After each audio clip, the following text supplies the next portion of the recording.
Een belangrijke dag zaterdag in Merselo. De nieuwe MFA, dat aan verenigingen en de school onderdak biedt, werd officieel geopend. Ja, fantastisch. Hier hebben we heel lang op gewacht. We zijn heel erg blij. Ja, vooral heel trots. Echt een dorpsproject en zo'n resultaat, zo'n opkomst, dat zie je al. Het wordt echt gedragen. Het is één multifunctioneel centrum met een gedeelte wat specifiek school is. Een specifiek verenigingsgedeelte, maar ook 200 vierkante meter gezamenlijke ruimte. Trots op het dorp en trots op het nieuwe MFC. Zeker. Zoiets moet een dorp ook samen doen. Dat versterkt de dorpsgeest, zeg maar.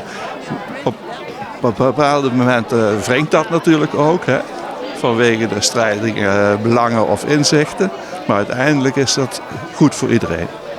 Ja, en het mooie is hier, iedereen gaat elkaar ontmoeten. Dus zowel de school, maar ook dadelijk de jeugd die hier bezig is, de JUM, de sport, alles komt samen. En dat is de kracht van dit plan.